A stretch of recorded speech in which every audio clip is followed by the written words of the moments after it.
서울 외곽의 작은 마을 해림동, 아파트 단지와 전통시장이 어우러진 이곳에서 12살 소녀 윤서는 빛나는 존재였습니다.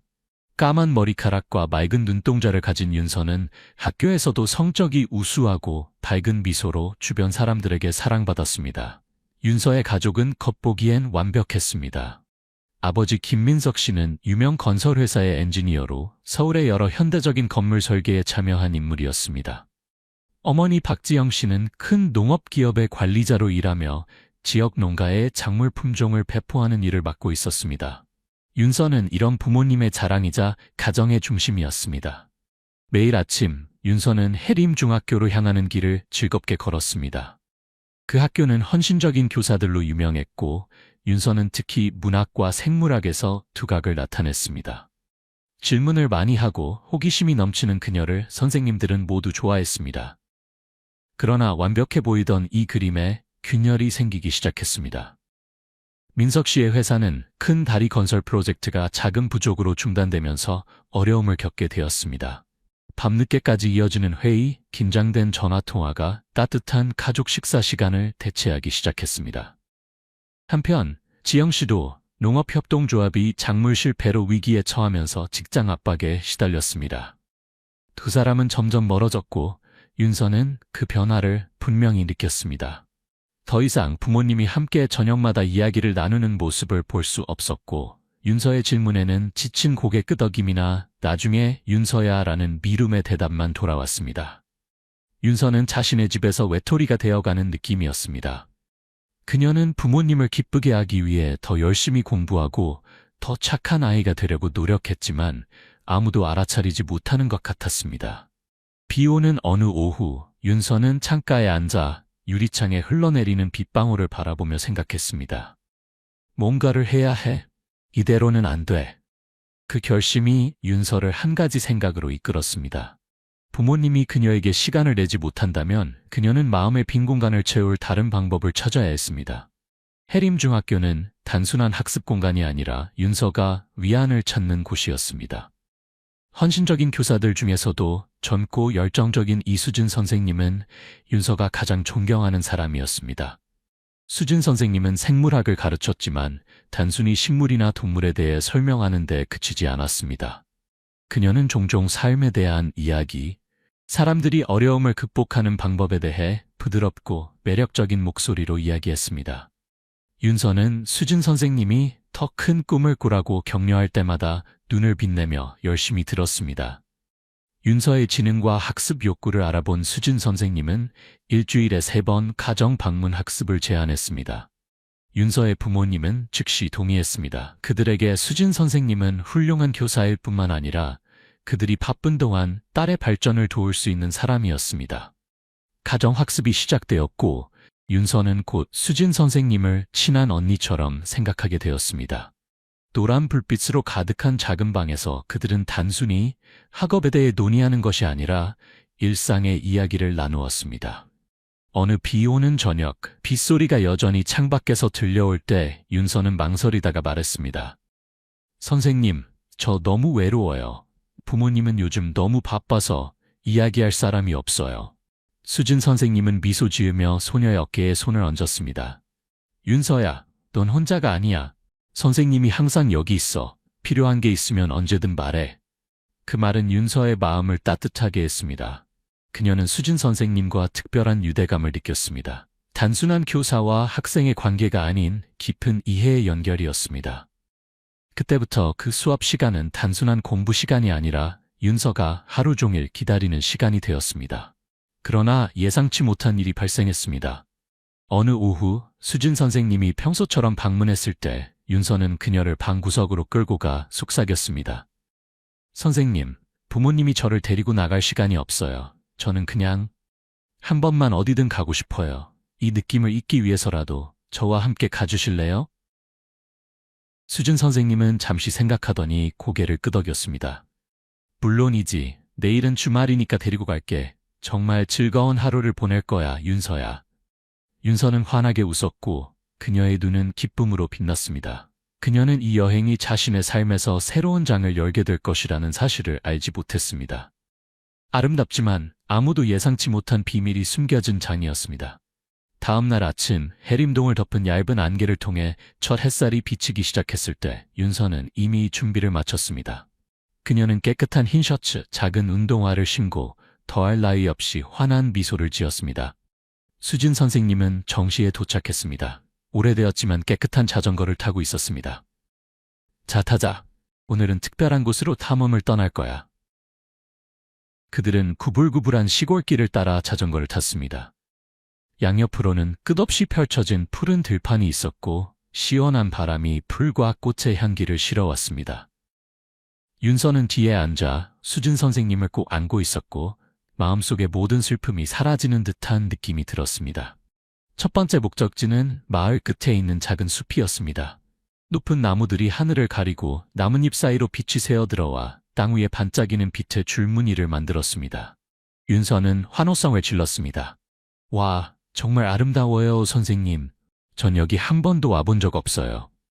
수진 선생님은 미소 지었습니다. 이곳은 내가 조용히 있고 싶을 때 자주 오는 곳이야. 오늘은 내 것이야. 그들은 작은 시냇물 옆 큰 바위에 앉았습니다. 물이 흐르는 소리는 자연의 음악처럼 들렸습니다. 윤서는 수진 선생님에게 자신이 소외감을 느꼈던 날들, 부모님을 기쁘게 하려고 노력했지만 응답받지 못했던 방법에 대해 이야기했습니다. 수진 선생님은 경청했고, 때로는 고개를 끄덕이고, 때로는 윤서가 마음을 편하게 털어놓을 수 있도록 부드러운 질문을 던졌습니다. 그 후 그들은 길가의 작은 음식점으로 갔습니다. 윤서는 바삭한 해물파전을 주문했고 수진 선생님은 향기로운 된장찌개를 선택했습니다. 그들은 마치 교사와 학생 사이의 모든 거리감이 사라진 것처럼 먹고 웃었습니다. 윤서는 말했습니다. 선생님, 오늘 정말 즐거웠어요. 이렇게 빨리 슬픔을 잊을 수 있을 거라고 생각도 못했어요. 수진 선생님은 소녀를 따뜻한 눈길로 바라보았습니다. 윤서야, 넌 행복할 자격이 있어. 인생에는 내 앞에 기다리는 아름다운 것들이 많단다. 그날은 꿈처럼 흘러갔습니다. 늦은 오후에 집으로 돌아왔을 때 윤서는 문 앞에서 수진 선생님을 꼭 안았습니다. 감사해요, 선생님. 오늘을 절대 잊지 않을 거예요. 수진 선생님은 소녀의 머리를 쓰다듬었습니다. 나도 즐거웠어. 내일 또 가고 싶으면 다시 가자. 윤서는 빠르게 고개를 끄덕였고 그녀의 마음은 희망으로 가득 찼습니다. 그녀는 이 기쁨이 그녀의 삶을 영원히 바꿀 일련의 사건들의 시작에 불과하다는 것을 알지 못했습니다. 다음 며칠 동안 윤서와 수진 선생님은 때려야 뗄 수 없는 동반자가 되었습니다. 매주 주말마다 그들은 해림동의 작은 구석구석을 함께 탐험했습니다. 화려한 들꽃밭에서부터 지역 아이들이 모이는 오래된 댐까지 모든 여행은 추억이 되었고 모든 이야기는 그들을 더 단단히 묶는 끈이 되었습니다. 윤서는 더 이상 외롭지 않았습니다. 수진 선생님은 단순한 교사가 아니라 청자, 안내자, 그리고 때로는 소녀와 함께 장난치는 친구였습니다. 한 번은 들판에서 메뚜기를 잡으며 작은 곤충들이 이리저리 뛰어다닐 때 함께 웃었습니다. 또 다른 날에는 오래된 나무 아래 앉아 수진 선생님이 꿈꾸었던 먼 여행에 대한 이야기를 들었습니다. 윤서의 부모님은 딸의 변화를 알아차렸습니다. 그녀는 더 행복해졌고 예전처럼 그들에게 많은 질문을 하지 않았습니다. 민석 씨와 지영 씨는 안도감을 느꼈고 수진 선생님이 그들의 딸의 정신적 웰빙을 잘 돌보고 있다고 생각했습니다.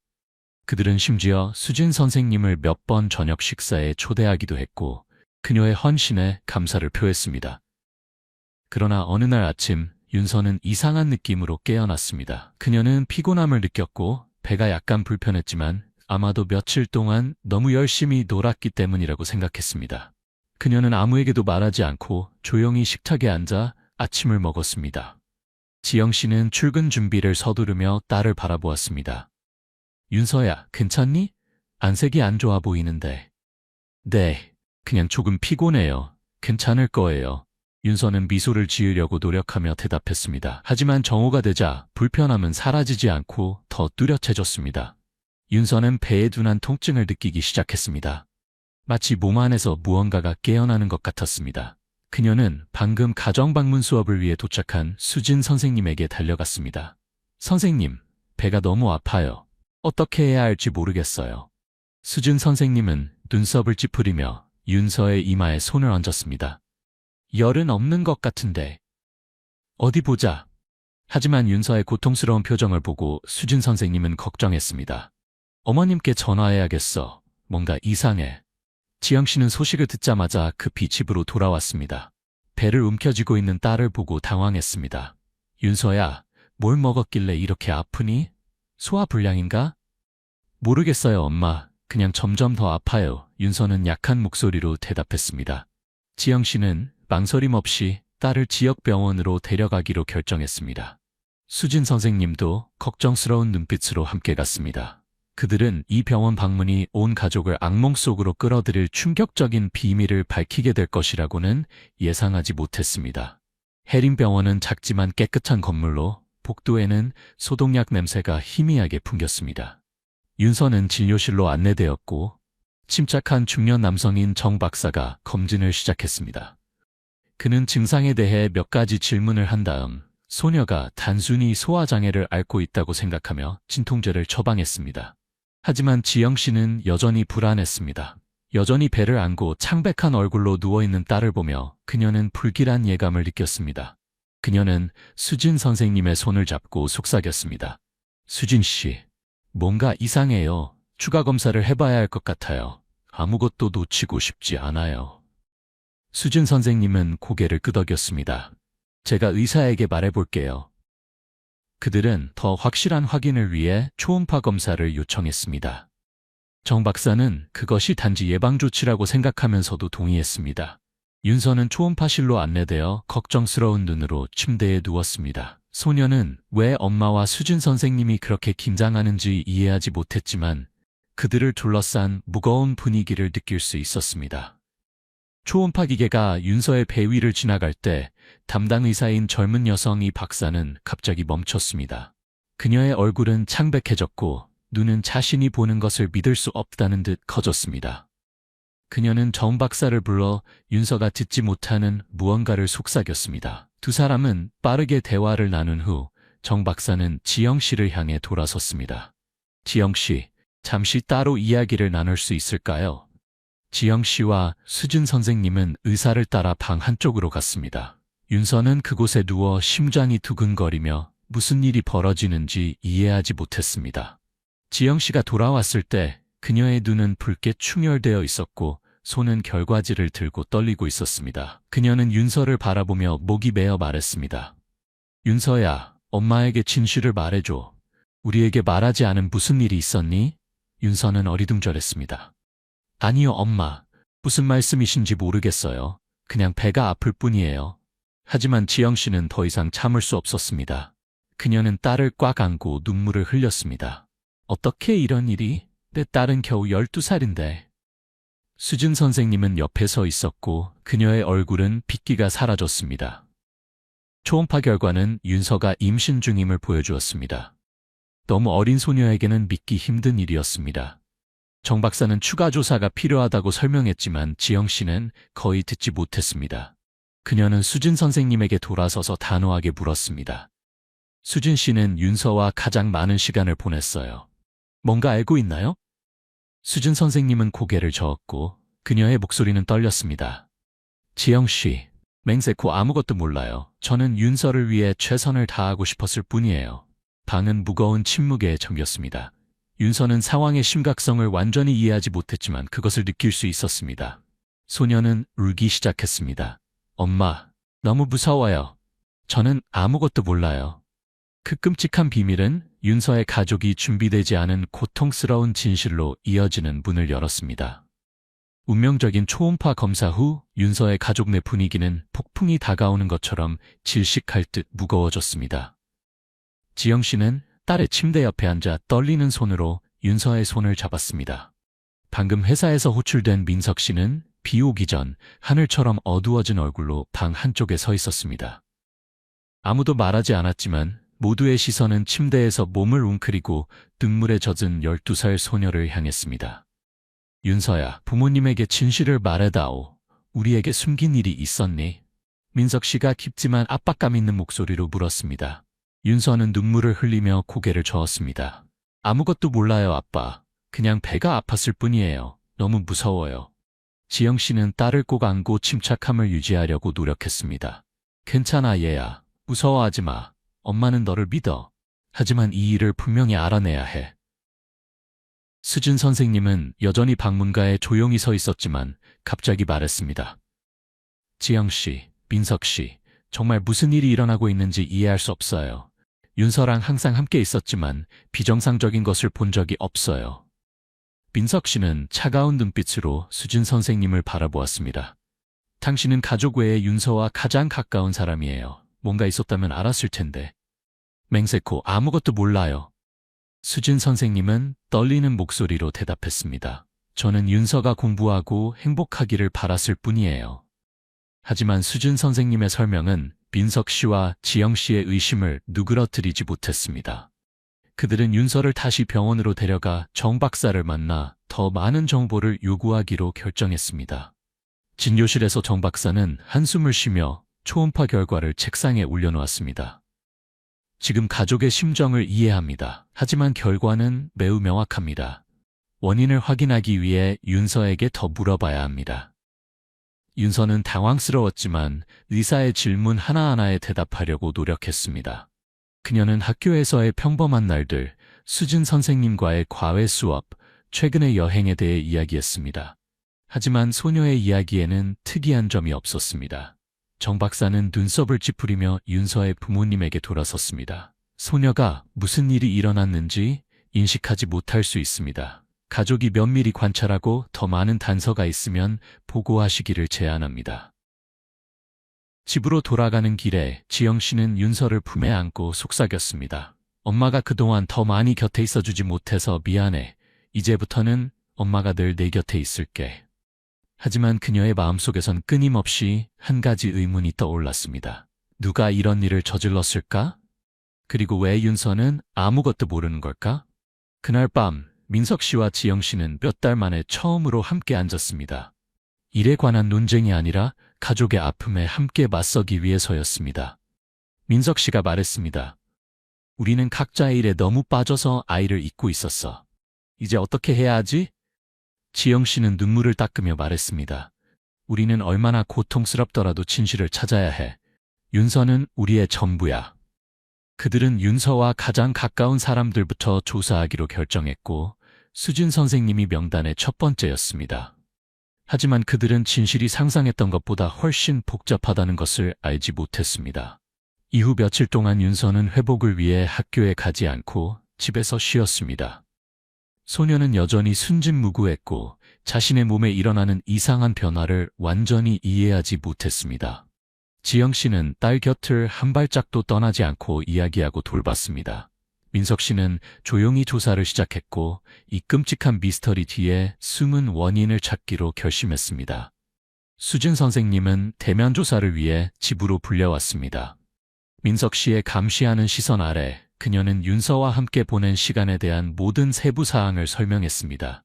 그녀는 윤서를 절대 낯선 사람과 혼자 두지 않았으며 모든 여행은 통제된 상태에서 이루어졌다고 주장했습니다. 하지만 민석 씨는 쉽게 믿지 않았습니다. 그는 적어도 모든 것이 명확해질 때까지 수진 선생님에게 과외를 중단할 것을 요구했습니다. 수진 선생님은 슬픈 표정으로 떠났지만 지영 씨의 마음에는 여전히 의심의 불씨가 남아 있었습니다. 그녀는 기억을 더듬어가며 지난 몇 달 동안의 이상한 징후를 찾으려 노력했습니다. 그리고 갑자기 작은 세부 사항이 생각났습니다. 몇 주 전 지영 씨가 출장 중이었을 때 윤서는 집에 온 백왕공에 대해 이야기했습니다. 소녀는 그 사람이 매우 친절했고 수진 선생님이 물을 가지러 간 사이에 그와 잠시 대화를 나눴다고 말했습니다. 당시 지영 씨는 별로 신경 쓰지 않았고 그것이 사소한 일이라고 생각했습니다. 하지만 지금 그 기억은 그녀의 가슴을 칼로 찌르는 것 같았습니다. 민석 한 달 전에 왔던 백왕공 기억나요? 지영 씨가 떨리는 목소리로 남편에게 물었습니다. 민석 씨는 눈살을 찌푸렸습니다. 네, 마을 서비스 업체에서 불렀죠. 왜요? 윤서가 그 사람과 한동안 혼자 있었대요.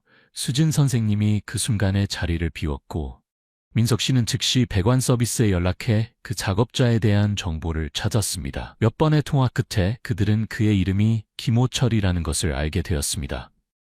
약 40세의 남자로 해림동 외곽에 살고 있었습니다. 민석 씨는 경찰인 친구 한 명과 함께 직접 김호철을 만나기로 결정했습니다. 그들이 도착했을 때 김호철은 허름한 집에 앉아 있었고 그의 주름진 얼굴은 피곤해 보였습니다. 그는 민석 씨를 보고 놀란 듯 했습니다. 제가 뭘 잘못했길래 절 찾아오셨나요? 김호철이 물었습니다. 민석 씨는 돌려 말하지 않았습니다. 한 달 전에 우리 집에 배관 수리를 하러 오셨죠. 제 딸 기억하시나요? 김호철은 고개를 끄덕였습니다. 물론이죠. 귀여운 소녀였어요. 배관 작업에 대해 몇 가지 질문도 했었죠. 왜 그러세요? 하지만 민석 씨가 윤서의 상태에 대해 언급하자 김호철의 얼굴이 참백해졌습니다. 그는 더듬거리며 말했습니다. 저는 아무것도 하지 않았어요. 그냥 소녀와 잠깐 얘기했을 뿐이에요. 민석 씨의 경찰 친구가 앞으로 나서며 냉정한 목소리로 말했습니다. 경찰서로 저희와 함께 가시는 게 좋겠습니다. 상황을 명확히 해야 합니다. 무죄라면 두려워할 것 없습니다. 김호철은 끌려갔고 민석 씨는 무거운 마음으로 집으로 돌아왔습니다. 그는 낯선 사람이 이런 끔찍한 일을 저질렀다고 믿고 싶지 않았지만 모든 단서가 고통스러운 진실로 이어지고 있었습니다. 해림동 경찰서에서 김호철은 여러 시간 동안 신문을 받았습니다. 처음에는 모든 혐의를 부인하며 윤서와 단 몇 분만 대화했다고 주장했습니다. 그러나 날카로운 질문과 가족이 제공한 증거, 특히 다른 성인이 없을 때 그가 집에 있었던 시간 등의 압박에 직면하자 김호철은 무너지기 시작했습니다. 마침내 그는 고개를 숙이고 쉰 목소리로 말했습니다. 저는 그럴 의도가 없었어요. 그때 통제력을 잃었어요. 죄송합니다. 그 자백은 윤서의 가족에게 망치로 내려치는 것 같았습니다. 민석 씨는 김호철에게 달려들어 때리고 싶은 분노를 억누르기 위해 주먹을 꽉 쥐었습니다. 소식을 들은 지영 씨는 바닥에 쓰러져 흐느꼈습니다. 내 아이, 어떻게 그런 짓을 저지를 수 있죠? 윤서는 경찰서에 없었지만 가족 분위기의 변화를 느낄 수 있었습니다. 소녀는 부모님이 더 많이 우는 것을 보았고 그들이 자신을 더 꽉 안는 것을 느꼈지만 아무도 명확하게 설명해주지 않았습니다. 그녀는 그저 물었습니다. 엄마, 제가 뭘 잘못했어요? 왜 모두가 이렇게 슬퍼해요? 지영 씨는 딸을 안고 흐느꼈습니다. 아니, 윤서야, 내가 잘못한 게 아니야. 너를 지켜주지 못한 부모의 잘못아? 김호철이 체포된 후 윤서의 가족은 고통스러운 침묵 속에 빠졌습니다. 그들은 적어도 지금은 소녀에게 전체 진실을 알리지 않기로 결정했습니다. 충격을 견디지 못할까봐 두려웠기 때문입니다. 하지만 그들은 또한 윤서의 삶이 다시는 예전과 같지 않을 것임을 이해했습니다. 정 박사는 추가 검사 후 가족에게 윤서를 더 전문적인 치료를 받을 수 있는 더 큰 병원으로 데려갈 것을 권고했습니다. 그는 말했습니다. 소녀의 상태는 면밀한 관찰이 필요합니다.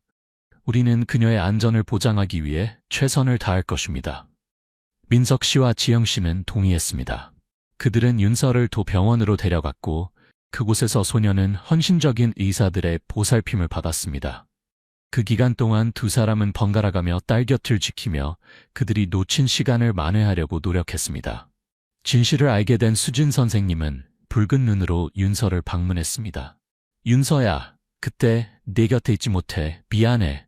이런 일이 일어날 줄 몰랐어. 윤서는 약하게 미소 지었습니다. 선생님, 슬퍼하지 마세요. 저는 선생님이 항상 저에게 좋은 분이란 걸 알아요. 고통이 여전히 남아 있었지만 윤서의 가족은 이를 극복할 방법을 찾기 시작했습니다. 그들은 앞으로의 길이 쉽지 않을 것임을 알았지만 모든 어려움에 함께 맞서기로 결심했습니다. 시간이 흐르면서 윤서는 병원에서 회복되기 시작했습니다. 의사들의 보살핌과 부모님의 끝없는 사랑 아래 소녀는 예전처럼 고통스러워하지 않았습니다. 하지만 그 작은 몸은 아무도 원치 않았던 변화를 겪었습니다. 민석 씨와 지영 씨는 전문가의 조언을 구한 후 의학적 조언과 딸의 미래를 보호하고자 하는 바람에 따라 윤서의 임신을 가장 안전한 방법으로 종료하기로 결정했습니다. 이 결정은 쉽지 않았지만 그들은 윤서가 다시 시작할 수 있도록 필요한 일이라는 것을 알았습니다. 수술 후 윤서는 병원 침대에 누워 맑은 눈으로 창문 밖을 바라보았습니다. 햇살이 비치는 곳을 바라보며 소녀는 여전히 일어난 일을 완전히 이해하지 못했지만 부모님이 자신을 대하는 방식의 변화를 느꼈습니다. 그들은 더 이상 예전처럼 바쁘지 않았고 긴 전화통화나 집을 비우는 날이 없었습니다. 대신 민석 씨는 종종 옆에 앉아 이야기를 들려주었고 지영 씨는 그녀가 좋아하는 음식을 가져왔습니다. 어느 오후 황혼이 병실을 황금빛으로 물들일 때 지영 씨는 윤서의 손을 잡고 부드럽게 말했습니다. 윤서야, 엄마가 너에게 이런 많은 고통을 겪게 해서 미안해. 이제 엄마는 너를 다시는 떠나지 않을 거야. 윤서는 엄마를 바라보며 미소 지었습니다.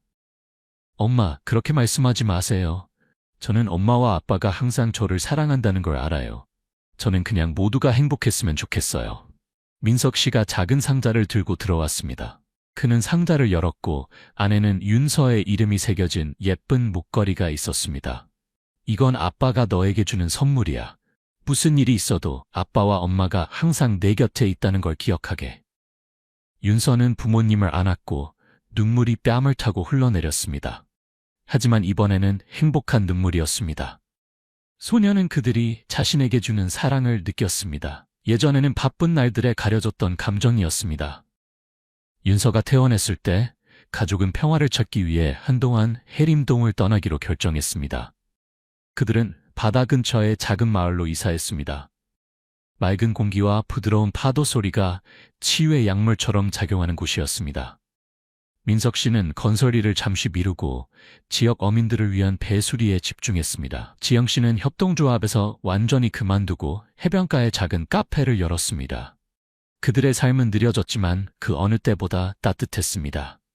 윤서는 새 마을의 학교로 돌아갔고 곧 친구를 사귀고 어린 시절의 기쁨을 되찾았습니다.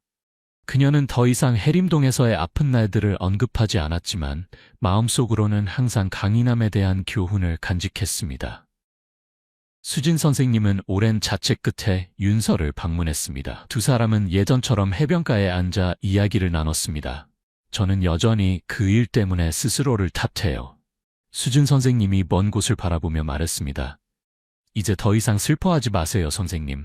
저는 이제 괜찮아요. 선생님은 여전히 제게 최고의 선생님이세요.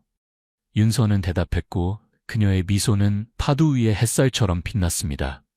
시간이 흐르면서 아픔은 서서히 희미해졌습니다. 비극을 일으킨 김호철은 법의 엄중한 처벌을 받았고 윤서의 가족에게 약간의 정의를 가져다 주었습니다. 하지만 가장 중요한 것은 그들이 서로를 다시 찾았다는 것이었습니다. 민석 씨와 지영 씨는 더 이상 일이 가족을 압도하도록 두지 않았습니다.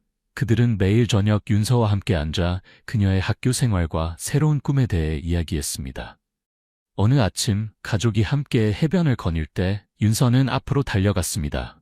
그녀의 작은 발이 모래 위에 발자국을 남겼습니다. 그녀는 뒤돌아 부모님에게 손을 흔들었습니다.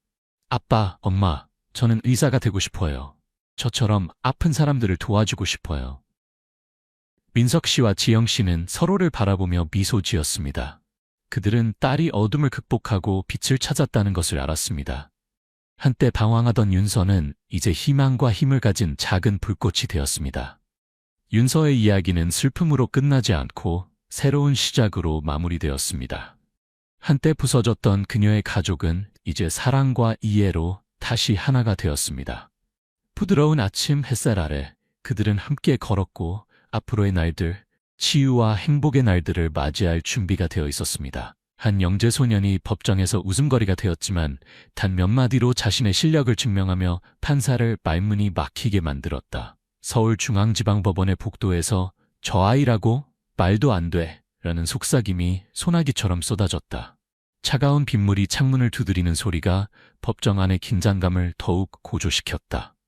법원 바깥에서는 끊임없이 울리는 경적 소리와 우산 아래로 달려가는 사람들의 발소리가 도시의 리듬을 만들어냈다. 정한수 판사는 법대 위에서 노안 안경을 코끝으로 내리며 자신의 눈을 의심했다.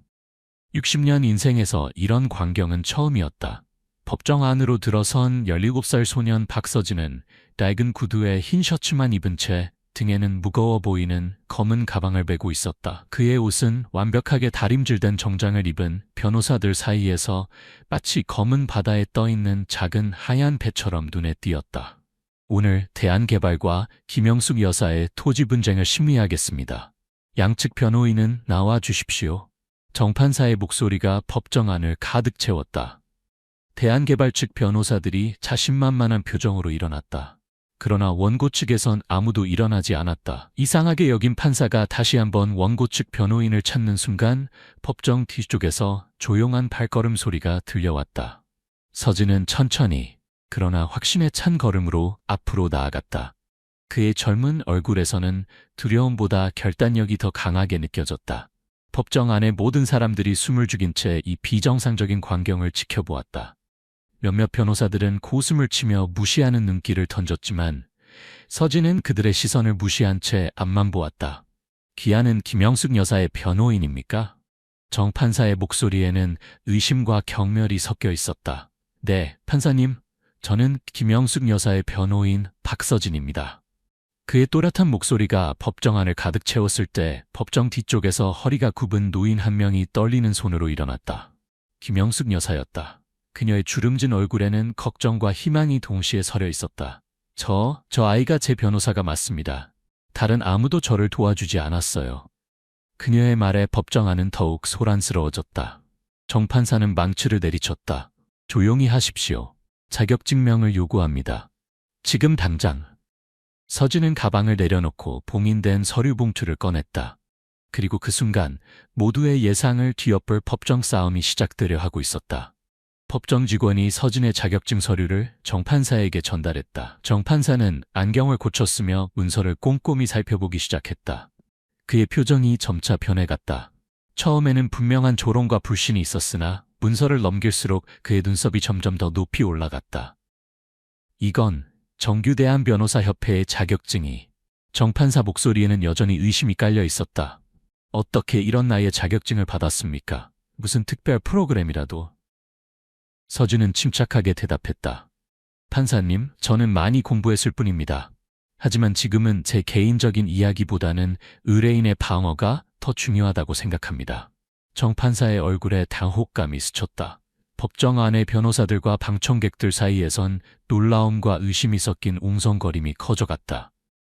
대한개발 측의 최민석 변호사는 자신감 넘치던 표정 대신 점점 불안한 눈빛을 보이기 시작했다. 좋소. 그렇다면 진행하겠습니다. 정 판사는 잠시 침묵한 후 다시 권위 있는 목소리로 말했다. 하지만 제가 당신에게 특별한 배려를 할 것이라고 기대하지는 마십시오. 이 법정에서는 나이나 경험과 상관없이 모두에게 같은 기준이 적용됩니다. 법정의 분위기는 점점 더 팽팽해졌다.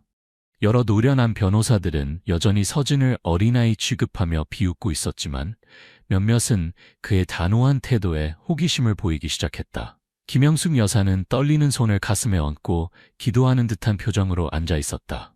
그녀의 노쇠한 얼굴에선 일생의 고난과 투쟁이 읽혀졌다. 김영숙 여사와 대한개발의 토지 분쟁 사건 심리를 시작하겠습니다. 정 판사가 선언했다. 먼저 원고 측 변호인 주장을 펼치십시오. 서진이 서류 가방에서 꺼낸 첫 번째 증거 서류를 들고 입을 열었을 때 법정은 숨막힌 침묵에 빠져들었다. 모두가 궁금했다. 이 소녀는 무엇을 보여줄 것인가? 서진은 증거 서류를 정리하면서 잠시 생각에 잠겼다. 그의 마음은 인천 외곽의 허름한 아파트 단지로 돌아갔다. 빗물이 새는 작은 방, 누렇게 변한 벽지, 그리고 그 안에서 꿈을 키우던 어린 소년의 모습이 스치듯 떠올랐다. 서진아, 엄마는 네가 자랑스러워. 매일 밤 청소부 일을 마치고 돌아온 박 여사의 지친 목소리가 그의 귀에 메아리 쳤다. 서진의 어머니는 강남의 고급 사무실을 청소하는 일을 하며 새벽같이 집을 나서 밤늦게야 돌아오는 고된 일상이었지만 그녀는 단 한 번도 불평하지 않았다. 그녀에게 서진은 희망이었다. 서진이 갓난아기였을 때 가족을 떠난 아버지의 빈자리를 채우려는 듯 그녀는 더 열심히 일했다. 한밤중에 짐을 챙겨 떠나더라. 어머니가 아버지에 대해 말한 것은 그게 전부였다. 비 내리는 새벽, 작별 인사 한마디 없이 가방 하나 들고 떠난 남자. 그 이후로 서진은 아버지의 얼굴을 본 적이 없었다. 어린 서진은 남들과 달랐다. 다른 아이들이 축구공을 차며 뛰어다닐 때 그는 엄마가 쓰레기통에서 주워온 사전과 책을 읽었다.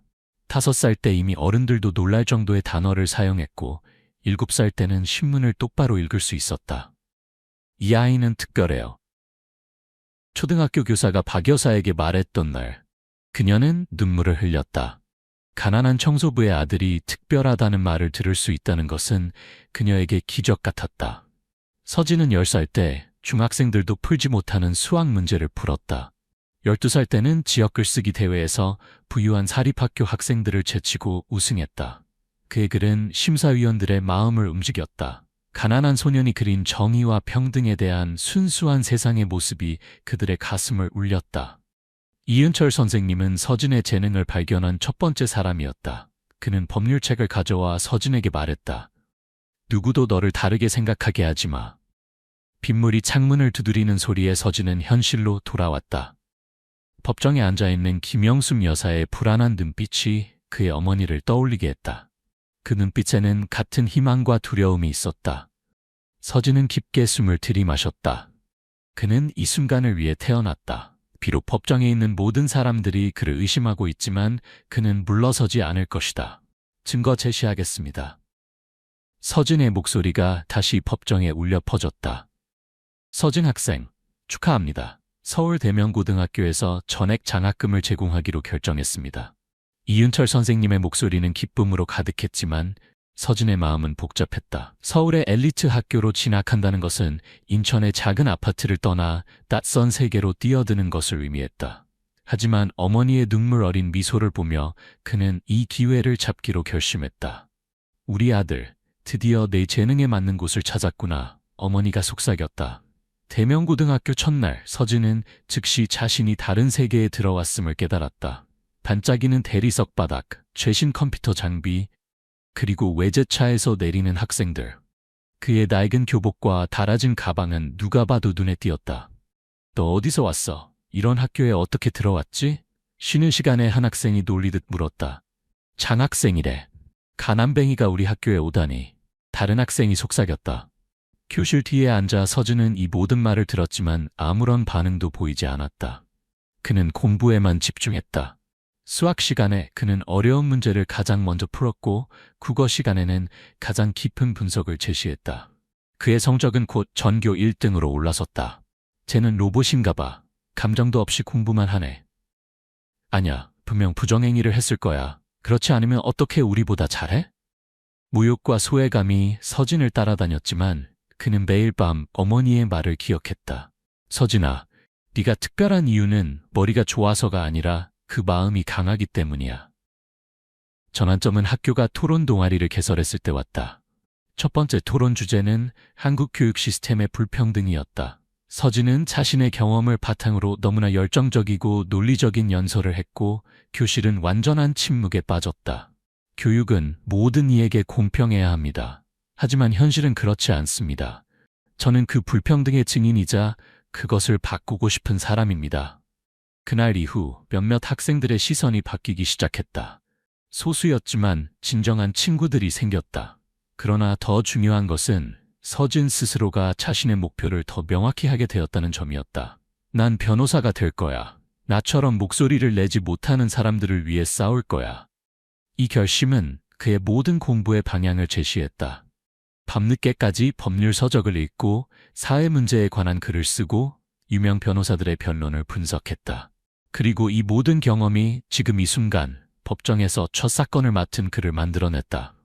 토론 대회에서의 눈부신 활약 덕분에 서진은 조기 졸업 프로그램에 지원할 수 있는 기회를 얻었다. 15살, 다른 학생들보다 2년이나 앞서 고등학교를 마치고 법대에 입학한 그는 캠퍼스에서 가장 어린 학생이었다. 저 학생 봤어? 15살이래. 신동이라나. 말도 안 돼. 어떻게 우리랑 같은 수업을 듣는 거지? 첫 수업에 들어선 서진은 모든 학생들이 자신보다 최소 3살에서 많게는 7살까지 나이가 많다는 것을 알았다. 대학의 강의실은 고등학교와 달리 웅장했고 교수들은 냉정했다. 그의 나이를 알고 있는 교수들 중 일부는 그를 시험하려는 듯 더 어려운 질문을 던졌다. 박서진 학생, 대법원 판례에서 인용된 법 원칙을 설명해 보세요. 서진은 눈 하나 깜짝하지 않고 완벽한 답변을 내놓았다. 그의 대답에 강의실은 잠시 정적에 빠졌다. 대학 생활은 고등학교보다 더 고독했다. 대부분의 학생들이 밤에 술을 마시러 가거나 소개팅에 바쁜 시간을 보내는 동안 서진은 도서관에 처박혀 있었다. 점심시간에도 그는 홀로 법조문과 판례를 외우며 샌드위치를 먹었다. 어느 날 비가 쏟아지는 밤, 도서관 관리인이 그에게 다가왔다. 학생, 매일 여기서 이렇게 늦게까지 공부하는 이유가 뭐야? 서진은 잠시 생각에 잠겼다가 대답했다. 제 어머니가 매일 새벽 4시에 일어나 남의 사무실을 청소하세요. 저는 그분의 희생이 헛되지 않게 하고 싶어요. 그렇게 3년이 지났다. 다른 학생들이 취업 걱정에 술을 마시고 밤을 새울 때 18살의 서진은 법대를 최우수 성적으로 졸업했다. 대학 신문에는 역대 최연소 법대 졸업생 서진이라는 제목의 기사가 실렸다. 그러나 현실은 냉혹했다. 이력서를 보낸 모든 대형 로펌에서 거절당했다. 면접에 간신히 불려갔을 때도 채용 담당자들은 그의 나이만 보고 코웃음 쳤다. 이런 일은 경험이 중요합니다. 당신은 아직 너무 어려요. 우리 의뢰인들이 아이에게 법률 상담을 받는다고 생각하면 어떨까요? 좌절감이 점점 커져갔다. 어느 날 밤 서진은 어머니의 작은 아파트 창가에 서서 서울의 불빛을 바라보았다. 3년 동안 그가 포기한 것들, 친구, 연애, 청춘의 즐거움, 이 모두 헛된 것처럼 느껴지는 순간이었다. 그때 초인종이 울렸다. 서진아, 나 좀 도와줄 수 있니? 어머니의 오랜 이웃인 김영숙 할머니가 문 앞에 서 있었다. 그녀의 손에는 대한개발의 압박 편지가 들려 있었다. 내 땅을 빼앗으려고 한다니 이게 말이 되는 소리야? 김영숙 할머니의 주름진 손이 편지를 움켜쥐며 떨렸다. 30년 넘게 살아온 내 집인데. 서진은 편지를 자세히 읽었다. 대한개발은 김 할머니가 살고 있는 땅이 원래 자신들의 소유라고 주장했다. 법적 조치를 취하겠다는 협박과 함께 일주일 안에 나가지 않으면 강제 집행을 하겠다고 통보해왔다. 이건 불법입니다. 할머니 걱정 마세요. 제가 도와드릴게요. 그날부터 서진은 김 할머니의 집에 관한 모든 서류를 조사하기 시작했다. 오래된 등기부등본, 세금 납부 기록, 심지어 김 할머니의 남편이 땅을 구입했을 때의 영수증까지 하나하나 찾아냈다. 밤늦게까지 법률 도서관에서 관련 판례를 찾아보았다. 심리 일주일 전 대한개발 측에서 전화가 왔다. 박서진 씨, 그런 어린 나이에 변호사가 되셨다고 놀랍네요. 하지만 이번 건은 당신 같은 초보에게는 벅찬 사건입니다. 김 여사께 말씀드리세요. 우리가 제시한 보상금을 받고 조용히 나가는 게 모두에게 좋을 겁니다. 서진은 한숨조차 내쉬지 않고 단호하게 응답했다. 법정에서 뵙겠습니다. 법정 문이 열리고 서진과 김영숙 할머니가 들어서자 모든 시선이 그들에게 쏠렸다. 검은 로브를 입은 정한수 판사가 이미 법대에 앉아 있었다. 대한개발 측 변호사팀은 비싼 정장을 입고 자신만만한 표정으로 앉아 있었다. 최민석 변호사는 20년 경력의 베테랑으로 수많은 소송에서 승리해온 인물이었다. 김영숙 대 대한개발 사건을 시작하겠습니다. 정 판사의 망치 소리가 법정에 울려 퍼졌다. 서진은 심호흡을 하고 변호인석으로 향했다. 그의 얇은 가방에는 밤새 준비한 증거 서류와 법률 자료가 가득했다. 존경하는 재판장님, 이 사건의 핵심은 매우 단순합니다. 서진의 목소리는 예상보다 더 굳건했다. 김영숙 할머니와 그의 가족은 30년 이상 이 토지를 합법적으로 소유해왔습니다. 대한개발이 제시한 소유권 주장은 최근에 조작된 것입니다. 서진은 첫 번째 증거물을 내밀었다. 오래된 토지 등기등본이었다.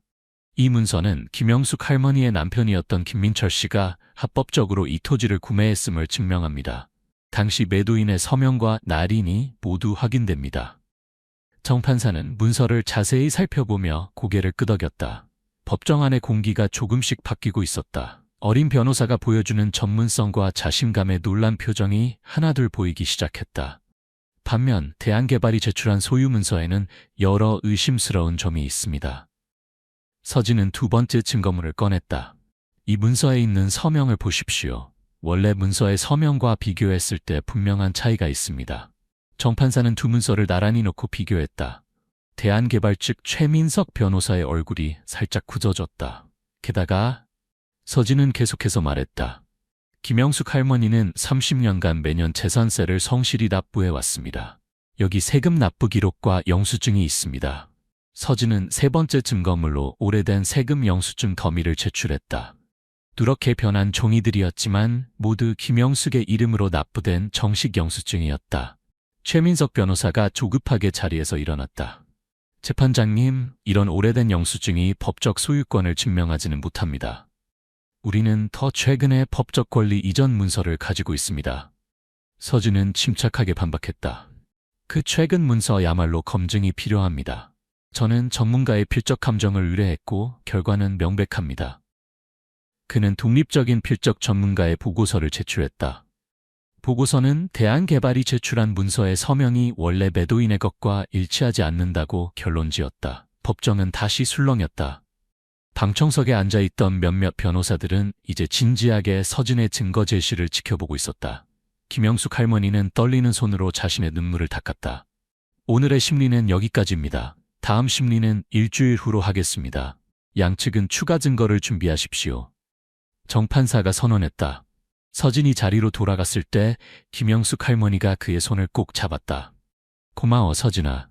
일주일 후 법정은 더욱 많은 사람들로 가득 찼다. 첫 번째 심리에서 어린 변호사가 보여준 놀라운 능력에 관한 소문이 법조계에 퍼졌고 많은 변호사와 법대생들이 방청석을 채웠다. 법정 문이 열리고 정한수 판사가 입장하자 모두 자리에서 일어섰다. 재판을 속개하겠습니다. 대한개발 측 변호인 퀴 측의 주장을 펼치십시오. 최민석 변호사가 자신감 넘치는 걸음으로 앞으로 나섰다.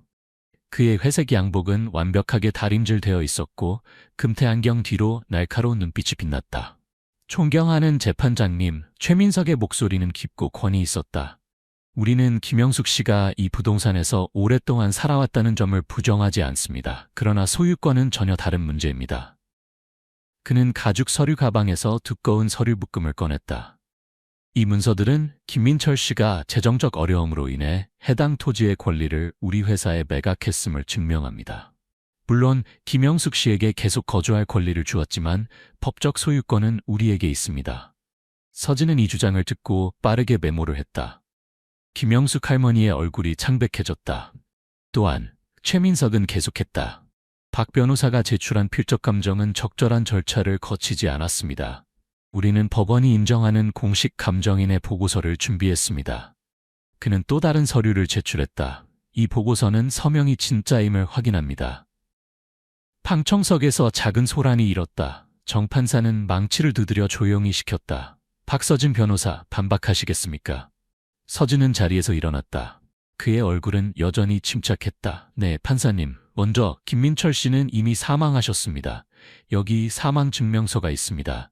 대한개발이 주장하는 계약은 이미 돌아가신 분과 맺었다는 말이 됩니다. 법정이 다시 술렁였다. 최민석 변호사의 얼굴이 잠시 굳었다가 곧 회복되었다. 이는 단순한 문서상의 오류입니다. 실제 계약은 김민철 씨가 생존해 계실 때 체결되었습니다. 서진은 고개를 저었다. 그렇다면 왜 김영숙 할머니는 이 계약에 대해 전혀 모르고 계셨을까요? 또한 김민철 씨가 사망한 후에도 재산세 납부는 계속해서 김영숙 할머니 이름으로 이루어졌습니다. 법적 소유권이 이전되었다면 세금 납부 의무도 이전되었어야 합니다. 최민석 변호사는 잠시 말문이 막힌 듯했다. 정판사는 양측의 주장을 주의 깊게 들으며 메모를 했다. 추가 증거가 더 필요해 보입니다. 정판사가 말했다. 다음 심리까지 양측은 모든 관련 세금 기록과 소유권 이전에 관한 추가 증거를 제출하십시오. 법정을 나서는 서진의 어깨는 무거웠다. 다음 심리까지 단 3일, 그 짧은 시간 안에 결정적인 증거를 찾아야 했다. 김영숙 할머니는 그의 옆에서 조용히 걸었다. 정말 미안해요, 서진 학생. 할머니의 목소리가 떨렸다. 그 회사는 너무 크고 우리는 너무 작은데. 서진은 손을 내밀어 할머니의 떨리는 손을 잡았다. 할머니, 아직 끝나지 않았어요. 진실은 반드시 이깁니다. 그날 밤 서진은 어머니의 작은 아파트 부엌 테이블에 온갖 서류를 펼쳐놓고 꼼꼼히 검토했다. 대한개발이 제출한 문서, 김영숙 할머니의 세금 기록, 등기부 등본, 어디선가 단서를 찾아야 했다. 새벽 3시 서진은 문득 깨달았다. 그는 대한개발이 제출한 계약서의 도장을 자세히 살펴보았다. 김민철 씨의 인감도장, 그런데 어딘가 이상했다. 엄마, 할머니께 전화해도 될까요? 급해요. 이 시간에? 하지만 어머니는 아들의 결연한 표정을 보고 고개를 끄덕였다. 김영숙 할머니는 잠에서 깨어 전화를 받았다. 할머니, 죄송합니다. 그런데 김민철 할아버지의 인감도장이 어디 있나요? 다음 날 아침, 서진은 김영숙 할머니의 집 다락방에서 먼지 쌓인 나무 상자를 발견했다. 그 안에는 김민철 씨의 유품들이 고이 보관되어 있었다. 손수건, 낡은 안경, 그리고 인감도장. 서진은 손을 떨며 도장을 들어 올렸다. 대한개발이 제출한 계약서의 도장 자국과는 확연히 달랐다. 김민철 씨의 진짜 도장은 특이한 흠집이 있었지만 계약서의 도장 자국에는 그 흠집이 없었다. 할머니, 이거예요. 이게 결정적 증거입니다. 서진은 급히 법률사무소로 달려가 전문 감정인에게 도장을 검사해달라고 요청했다. 감정 결과는 명확했다. 계약서의 도장은 위조된 것이었다. 하지만 서진은 여기서 멈추지 않았다. 그는 오후 내내 법원 기록보관소에서 대한개발의 과거 소송 기록을 조사했다. 놀랍게도 비슷한 수법으로 토지를 빼앗으려 했던 사례가 2건이나 더 있었다. 한 건은 소송 중에 취하되었고 다른 한 건은 합의로 마무리되었다. 이것은 단순한 분쟁이 아니에요. 이것은 체계적인 불법 행위입니다. 심리 당일, 서진은 김민철 씨의 진짜 인감도장, 전문가의 감정보고서, 그리고 대한개발의 과거 유사 사례 기록을 모두 가지고 법정에 들어섰다. 그의 눈에는 승리의 확신이 빛났다. 정한수 판사는 그날따라 더욱 엄숙한 표정이었다. 법정이 조용해지자 그는 입을 열었다. 추가 증거 제출을 시작하겠습니다. 박서진 변호사, 먼저 시작하십시오. 서진은 진실의 순간이 왔음을 알았다. 판사님, 김민철 씨의 실제 인감도장을 가져왔습니다. 서진은 작은 나무 상자를 조심스럽게 열어 법정에 제시했다. 법원 서기가 다가와 상자를 받아 정 판사에게 전달했다. 모든 시선이 그 낡은 도장에 집중되었다. 이 도장은 30년 동안 김영숙 할머니의 집에 보관되어 있었습니다. 도장의 측면에 있는 특이한 흠집을 주목해 주십시오. 정 판사는 돋보기를 꺼내 도장을 자세히 살펴보았다. 실제로 도장 측면에는 작은 V자 모양의 흠집이 선명했다. 그리고 이것은 감정인의 보고서입니다. 대한개발이 제출한 계약서의 도장 자국에는 이 특이한 흠집이 반영되어 있지 않습니다. 이는 명백한 위조의 증거입니다. 최민석 변호사의 얼굴이 창백해졌다. 그는 급히 자리에서 일어나 반박했다. 판사님, 인감도장은 여러 개 만들 수 있습니다. 김민철 씨가 다른 도장을 사용했을 가능성도 있습니다. 서진은 고개를 저었다. 한국 법률에 따르면 공식계약에는 반드시 등록된 인감도장을 사용해야 합니다. 여기 김민철 씨의 인감증명서가 있습니다. 등록된 인감의 패턴과 우리가 가져온 도장의 패턴이 일치합니다. 정 판사는 잠시 침묵했다. 그의 날카로운 눈이 서류들을 하나하나 검토했다. 그리고 마침내 그는 서진을 향해 직접적인 질문을 던졌다. 박서진 변호사, 이 모든 증거가 사실이라면 왜 이런 사건이 법정까지 오게 되었습니까? 김영숙 씨의 소유권이 그렇게 명백하다면 말입니다. 법정이 완전히 조용해졌다. 이것은 판사가 던진 결정적인 질문이었다. 서진은 잠시 김영숙 할머니를 바라보았다. 할머니의 눈에는 수십 년간의 고통과 투쟁이 담겨 있었다. 서진은 깊은 숨을 들이마시고 대답했다. 판사님, 이 사건은 단순한 토지 분쟁이 아닙니다. 이것은 권력과 돈을 가진 자가 약자를 어떻게 대하는지 보여주는 사례입니다. 대한개발은 김영숙 할머니 같은 노인들이 법적 지식이 부족하고 변호사를 고용할 돈이 없음을 알고 있었습니다. 그들은 위협적인 편지를 보내고 법적 용어로 혼란을 주고 심지어 문서까지 조작했습니다. 서진의 목소리는 점점 더 강해졌다. 그들은 김영숙 할머니가 포기하고 적은 보상금에 만족할 것이라고 생각했습니다. 하지만 그들은 한 가지를 간과했습니다. 정의는 항상 이긴다는 것을, 비록 시간이 걸리더라도. 정 판사의 표정이 변했다. 그의 엄격한 눈에 미소의 그림자가 스쳤다. 방청석에선 작은 박수 소리가 들렸다가 곧 잦아들었다. 충분합니다. 모든 증거를 검토했습니다. 판결을 내리기 전에 1시간의 휴정을 갖겠습니다. 법정 밖 복도는 웅성거림으로 가득했다. 휴정 시간 동안 많은 법조인들이 모여 이 특이한 사건에 대해 열띤 토론을 벌이고 있었다. 서진은 복도 구석 벤치에 김영숙 할머니와 함께 앉아 있었다. 할머니의 거친 손이 서진의 젊은 손을 꼭 붙잡고 있었다. 서진아, 정말 잘했어. 네가 이렇게까지 해줄 줄은. 할머니의 목소리가 떨렸다. 서진은 미소를 지었지만 그의 마음은 여전히 불안했다. 판사의 결정은 예측할 수 없었다. 그는 주변을 둘러보았다. 몇몇 경력 있는 변호사들이 그를 주목하며 작은 목소리로 이야기하고 있었다. 그들의 시선은 더 이상 경멸이나 조롱이 아닌 호기심과 약간의 존중이 섞여 있었다. 갑자기 최민석 변호사가 다가왔다. 그의 얼굴은 여전히 자신감으로 가득했지만 눈빛에는 어떤 불안감이 스쳐 지나갔다. 박 변호사, 잠깐 이야기 좀 할 수 있을까요? 최민석의 목소리는 부드러웠지만 강압적이었다. 서진은 김영숙 할머니에게 잠시 기다려달라고 부탁한 후 최민석과 함께 한적한 곳으로 걸어갔다. 당신 나이에 이 정도면 인상적이네요. 최민석이 말을 꺼냈다.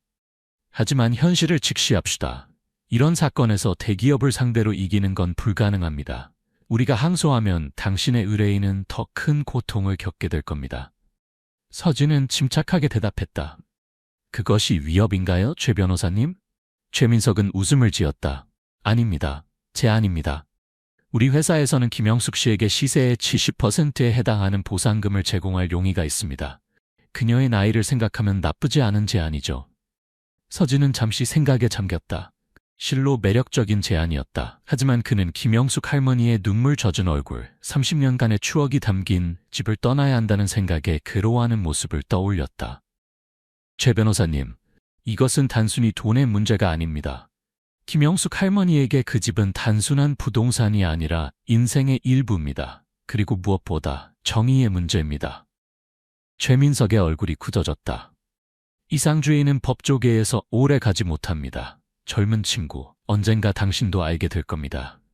그가 돌아서려는 순간 복도 끝에서 법원 서기가 외쳤다. 재판을 재개합니다. 모두 법정으로 들어와 주십시오. 서진의 심장이 빠르게 뛰기 시작했다. 그는 김영숙 할머니에게 돌아가 그녀의 떨리는 손을 잡았다.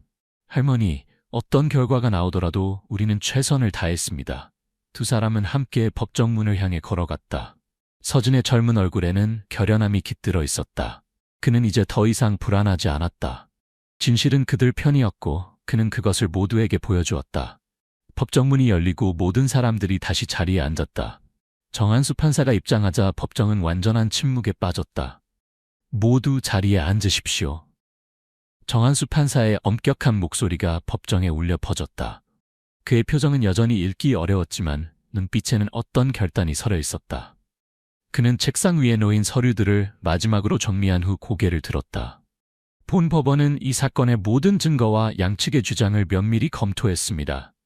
법정 안의 공기가 얼어붙은 듯했다. 서진은 김영숙 할머니의 손을 꼭 잡고 있었다. 할머니의 손은 차갑고 떨리고 있었다. 대한개발 측 변호사들은 자신감 있는 표정을 유지하려 했지만 불안함을 완전히 감추지는 못했다. 이 사건의 핵심은 토지 소유권의 진정성과 법적 효력입니다. 정 판사가 천천히 말을 이어갔다. 김영숙 씨 측에서 제출한 증거에 따르면 해당 토지는 오래전부터 합법적으로 김 씨 가족의 소유였습니다. 대한개발 측에서 제출한 계약 문서에는 여러 의심스러운 점이 발견되었습니다. 정 판사는 잠시 멈추고 안경을 고쳤다. 서진의 심장이 빠르게 뛰었다. 특히 김민철 씨의 인감 도장 문제는 매우 심각합니다. 법원이 확인한 바에 따르면 계약서에 찍힌 도장 자국은 김민철 씨의 실제 등록된 인감 도장과 일치하지 않습니다. 더구나 계약 체결 시점으로 주장된 시기는 김민철 씨가 이미 사망한 이후입니다. 방청석에서 작은 소란이 일었다. 정 판사는 망치를 한번 두드려 조용히 시켰다. 또한 대한개발의 유사한 토지 분쟁 패턴도 법원에 우려를 낳았습니다. 이런 상황들을 종합적으로 고려할 때 잠시 숨막히는 침묵이 흘렀다. 본 법원은 해당 토지가 여전히 김영숙 씨의 합법적 소유임을 확인합니다. 대한개발의 소유권 주장은 기각됩니다. 김영숙 할머니가 작은 비명을 질렀다. 그녀의 눈에서는 눈물이 흘러내렸다. 서진은 믿을 수 없다는 듯이 자리에 앉아 있었다. 그들이 이겼다. 정말로 이겼다. 정 판사는 계속해서 말했다. 더불어 문서 위조 가능성에 대해서는 검찰의 수사를 의뢰할 것입니다. 재판을 마칩니다. 망치 소리가 법정에 울려 퍼졌을 때 김영숙 할머니는 서진에게 달려가 그를 꼭 안았다. 그녀의 작은 몸이 흐느낌으로 떨렸다. 고마워, 정말 고마워. 우리 집을 지켜줘서. 서진도 감정이 복받쳐 할머니를 안았다. 방청석에선 작은 박수 소리가 터져나왔다. 몇몇 변호사들은 경이로운 표정으로 이 장면을 지켜보았다. 최민석 변호사는 얼굴이 창백해진 채 서류를 급히 정리하고 있었다. 그는 서진을 향해 잠시 시선을 던졌다. 그 눈빛에는 분노와 함께 어떤 인정도 섞여 있었다. 서진은 이제 알았다. 이것은 단순한 법정 싸움의 승리가 아니었다. 이것은 정의가 승리한 순간이었다. 그리고 그는 그 정의의 도구가 되었다. 판결 이후 몇 주가 지났다. 서울의 가을 하늘은 맑고 높았다. 서진의 첫 승소 소식은 여러 법률 뉴스와 블로그에 퍼졌다. 17세 소년 변호사, 대기업 상대로 승소하다는 헤드라인이 사람들의 이목을 끌었다. 서진의 작은 원룸 전화기는 쉴 새 없이 울렸다. 도움을 요청하는 사람들, 인터뷰를 원하는 기자들, 그리고 갑자기 그를 영입하고 싶어하는 로펌들. 하지만 그는 대부분의 제안을 정중히 거절했다. 그에게는 이미 계획이 있었다. 어느 맑은 토요일 오후, 서진은 김영숙 할머니의 집에서 작은 축하 모임을 가졌다. 할머니는 정성껏 준비한 음식들로 테이블을 가득 채웠다. 김치찌개, 갈비찜, 잡채. 평소 먹기 힘든 진수성찬이었다. 우리 영웅을 위한 자리야, 할머니 웃으며 말했다. 모임에는 서진의 어머니, 이윤철 선생님, 그리고 서진을 응원했던 몇몇 이웃들이 함께했다. 그들이 식사를 마치고 차를 마시고 있을 때 누군가 문을 두드렸다. 문을 연 서진은 놀라움을 감추지 못했다. 정한수 판사였다. 들어와도 되겠습니까? 판사의 목소리는 법정보다 부드러웠다. 김영숙 할머니가 황급히 일어나 판사를 맞이했다. 판사는 작은 선물 상자를 건네며 말했다. 축하드립니다, 김 여사님. 그리고 그는 서진을 향해 고개를 돌렸다. 박서진 변호사, 당신에게 사과와 감사를 전하고 싶었습니다. 서진은 어리둥절했다. 저에게요, 판사님? 네, 처음에 당신을 의심했습니다. 나이만 보고 판단했죠. 하지만 당신은 진정한 법률가의 자질을 보여주었습니다. 정의를 위해 싸우는 용기, 치밀한 준비, 그리고 무엇보다 진실에 대한 헌신. 정 판사의 눈에는 진심이 담겨 있었다. 그는 주머니에서 명함을 꺼내 서진에게 건넸다. 법원 인턴십에 관심 있나요? 당신 같은 젊은 인재가 필요합니다. 그날 밤, 서진은 어머니와 함께 집으로 돌아가는 버스에 앉았다. 창밖으로 서울의 밤 풍경이 지나갔다. 엄마, 제가 꿈꾸던 세상이 가능할까요? 모든 사람이 공정하게 대우받는 세상. 어머니는 아들의 손을 꼭 잡았다. 오늘 네가 그 세상을 조금 더 가까이 만들었어. 일주일 후 서진은 작은 사무실을 열었다. 벽에 붙인 간판에는 모두를 위한 정의라고 쓰여 있었다. 그는 가난하고 소외된 사람들을 위한 무료 법률 상담을 시작했다. 동시에 정 판사의 제안을 받아들여 주말에는 법원에서 인턴으로 일했다. 그의 첫 승소 이야기는 법대 학생들 사이에서 전설이 되었고 많은 젊은이들이 그의 발자취를 따르기를 원했다. 서진은 종종 법대생들에게 강연을 하며 자신의 경험을 나누었다. 정의는 나이나 배경에 상관없이 모든 사람이 추구할 수 있는 가치입니다. 여러분도 각자의 방식으로 이 세상을 조금 더 공정하게 만들 수 있습니다. 어느 날 저녁, 서진이 사무실 문을 닫으려는 순간 한 여학생이 문 앞에 서 있었다. 그녀의 얼굴은 긴장으로 가득했다. 박서진 변호사님 맞으신가요? 제 이름은 정소연입니다. 저도 법대생인데요. 제 할머니가 비슷한 상황에 처해 있어요. 도움이 필요합니다. 서진은 미소를 지으며 문을 활짝 열었다. 들어오세요. 이야기를 들어볼게요. 창밖으로 서울의 불빛이 빛나기 시작했다. 새로운 사건, 새로운 도전이 기다리고 있었지만 서진은 이제 두렵지 않았다. 그는 자신의 길을 찾았고 그 길은 정의를 향해 계속되고 있었다. 서진의 어머니는 그날 밤 아들의 사무실 앞에 서서 간판을 바라보았다. 그녀의 눈에는 자랑스러운 눈물이 고였다. 오랜 세월의 고단함과 희생이 마침내 결실을 맺은 순간이었다. 우리 아들. 그녀는 작게 속삭였다. 정의의 젊은 수호자 박서진의 이야기는 이제 막 시작되었다. 앞으로 그가 걸어갈 길에는 더 많은 도전과 어려움이 있겠지만 그의 마음속에는 불의에 맞서 싸울 용기와 약자를 지키려는 결심이 단단히 자리 잡고 있었다. 그것은 어느 누구도 빼앗을 수 없는 그만의 무기였다. 어린 시절 빗물이 새는 작은 방에서 꿈을 키웠던 소녀는 이제 서울의 법정에서 정의를 수호하는 변호사가 되었다. 그의 이야기는 수많은 사람들에게 희망과 용기를 주었고 앞으로도 그럴 것이다. 정의는 때로 느리지만 결코 멈추지 않는다. 서진은 이 진리를 자신의 삶으로 증명해 보였다.